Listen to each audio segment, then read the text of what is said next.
Hello guys, భూమి ఎప్పుడు పుట్టింది, ఎలా పుట్టింది, అసలు భూమి వయస్సెంత, ఇలాంటి ఎన్నో అంశాలు తెలుసుకోవాలని చాలా మందికి ఎంతో ఆతృత ఉంటుంది. అయితే దీనికి సంబంధించిన సమాచారం చాలా వరకు ఎవరికీ తెలియదు. కొంతమంది కొన్ని రకాల సమాధానాలు ఇచ్చినా అవి అందరినీ సంతృప్తి పరచకపోగా మరిన్ని సమాధానాల కోసం అందరూ వెతుకుతున్నారు. అయితే ఇంటర్నెట్లో ఉన్న సమాచారం ప్రకారం ఎర్త్ డే సందర్భంగా భూమి పుట్టుక గురించి కొన్ని వివరాలిస్తున్నాం. వీటిపై ఓ స్మార్ట్ లుక్ వేయండి. నేను మీ Shiva, welcome to Truth master.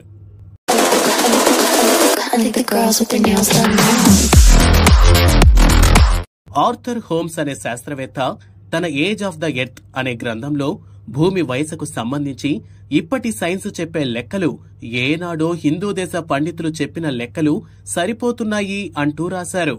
ఇక మన పంచాంగంలో భూమి వయస్సు 197,29,00,000కు పైగా సంవత్సరాలన్నమాట.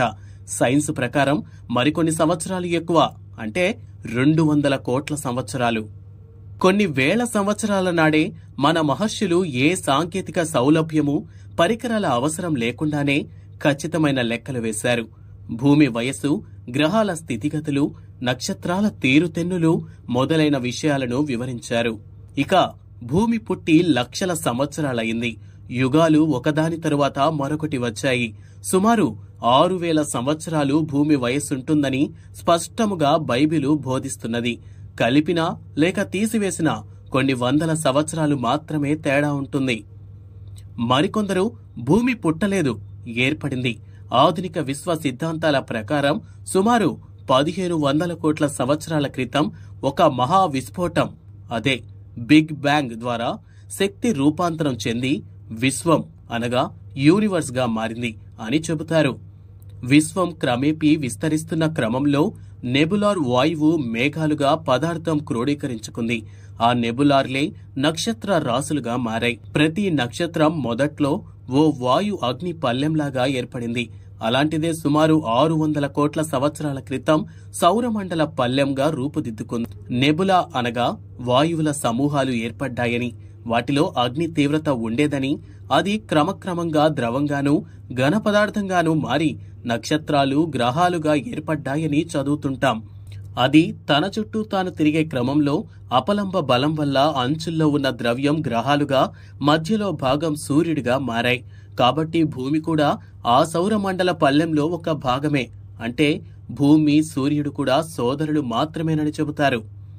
వారి అభిప్రాయం ప్రకారం భూమి వయస్సు సుమారు 550 కోట్ల సంవత్సరాలు.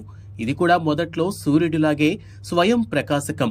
కానీ కేంద్రక సంలీనం, న్యూక్లియర్ ఫ్యూజన్ కు కావలసిన ఉదజని, అదే హైడ్రోజన్ తొందరగా ఖర్చు కావడం వల్ల అగ్ని ఆగిపోయి చల్లబడి క్రమేపీ ప్రస్తుత స్థితికి చేరుకుందని వాదిస్తారు. ఉపనిషత్తుల్లో వేరే విధంగా ఉంది. విశ్వమంతా చైతన్యమేనని చెబుతోంది. మరి ఈ చైతన్యం అంటే ఒక వ్యక్తి కాదు, దీనికి భిన్నంగా మరో పదార్థం లేదు. ఈ చైతన్యంతోనే ప్రకృతి అని మనం పిలిచే అనిర్వచనీయమైన శక్తి ఏర్పడిందని, అందులో మొట్టమొదట మనం చూసే అనంతమైన ఆకాశం ఏర్పడిందని చెబుతారు. తర్వాత ఆకాశాదు వాయు, అంటే ఆ స్పేస్ లో వాయువులు ఏర్పడ్డాయట. తర్వాతే వయో అగ్ని, అంటే ఆ వాయువులు అగ్ని రూపంగా మారాయి. ఆగ్నే అప, అంటే ఆ అగ్నులే ద్రవీభవించి నీరుగా ఏర్పడింది. ఆ ద్రవ పదార్థమే క్రమక్రమంగా భూమిగా మారింది. పృథివ్యా ఓషధయ, ఈ భూమి ప్రకృతిలో వృక్ష ప్రపంచానికి ఆధారమైందని ఉపనిషత్తులు చెబుతున్నాయి. జీవుల పుట్టుక గురించి 19వ శతాబ్దంలో డార్విన్ అనే శాస్త్రవేత్త ప్రకృతి నుంచి క్రమక్రమంగా అనేక జీవులు ఏర్పడ్డాయని చెప్పారు. ఉపనిషత్తుల్లో వివిధ జంతువులు ఏర్పడిన విధానాన్ని డార్విన్ చెప్పినట్లుగా చింపాంజీ లాంటి జంతువుల నుండి మనిషి వచ్చాడని చెప్పకపోయినా వృక్ష ప్రపంచం నుంచే జంతు ప్రపంచం వచ్చినట్లు చెప్పారు.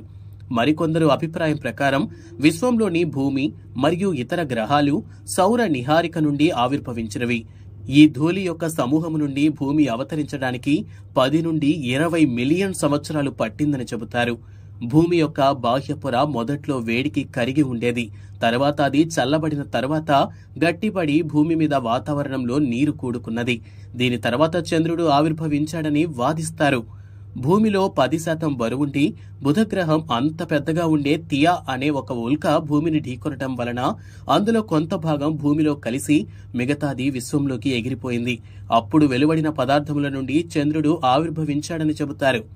ఇక భూభ్రమణం గురించి అంటే భూమి తన చుట్టూ తాను తిరుగుతుంది అనే అంశాన్ని మొట్టమొదట వెల్లడి చేసింది ఆర్యభట్టు. అంతేకాదు చంద్రమండలం గురించి కూడా ఆర్యభట్టు ఎన్నో విషయాలు తెలియజేశాడు. చంద్రుడికి స్వయం ప్రకాశ శక్తి లేదని, సూర్యకాంతి చంద్రుని మీద పడటం వల్లనే చంద్రునికి వెలుగు వస్తుందని వివరించాడు. అలాగే భూమి, చంద్రుడి నీడల వల్లనే గ్రహణాలు వస్తాయని చెప్పాడు. ఏది ఏమైనా భూమి పుట్టుక అనేది దాదాపు బిలియన్ల సంవత్సరాల క్రితమే జరిగిందని తెలుస్తోంది. ఈ భూమి మనుషులతో సహా లక్షలాది జీవరాశులకు నిలయం. ఇక మొత్తం విశ్వంలో జీవానికి అనువైన ప్రదేశం ఏదైనా ఉంది అంటే అది భూమి మాత్రమే. వీడియో నచ్చితే లైక్ చేయండి. ఇలాంటి మరికొన్ని వీడియోస్ కోసం ట్రూత్ మాస్టర్ ఛానల్ ని సబ్స్క్రైబ్ చేసుకోండి. Thank you.